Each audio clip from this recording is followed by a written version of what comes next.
Hello and welcome back to Kajabi in 5 minutes. In the last episode, I said that this episode was going to be great, fantastically great. So imagine my pressure, thinking about what to make this episode about. I actually didn't feel any pressure at all, but that is okay because talking about Kajabi is fun. Well, having a podcast is fun. Even if you're talking about Kajabi, it's still fun. And so this episode is going to be great. Super fantastic, actually, because today I'm going to be talking to you about forms in Kajabi. And the form is a very useful and helpful thing that basically you need. If you're going to be doing anything in Kajabi, you're going to need one of these, at least one. And so today, let's learn about them. So to get into the forms, you go into marketing and then forms. You can create a new form. It's nice to know you can create an unlimited amount of forms in Kajabi, so you don't have to worry about running out of space for forms. And the form template is always the same, so it's easy to learn. Right away you'll notice that you can give your form a name. You've got double opt-in or single opt-in. And then over here on the right, you've got some options there about being notified if someone fills this form out, or if you want to send this form data to a third party, like if you're connected to a different, email marketing or CRM platform.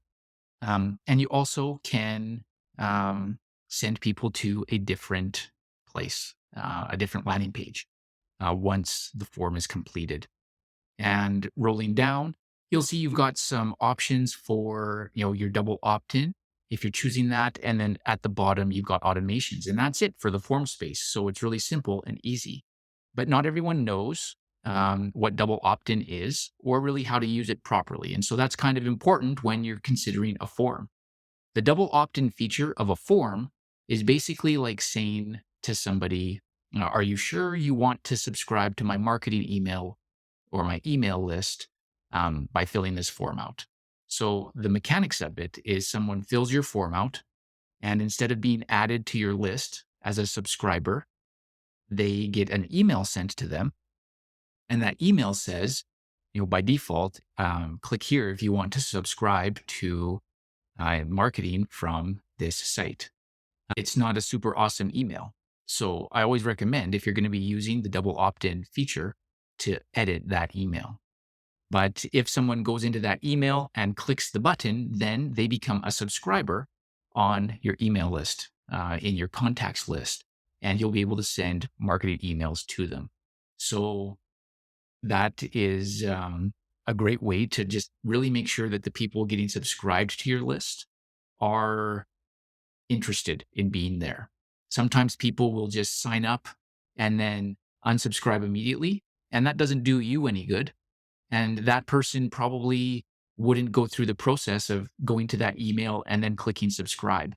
And so if someone doesn't want to be on your email list, then let them not be on your list. You don't want them to be there if they don't want to be there. It's not going to do you any good. And so that is kind of what the double opt-in does.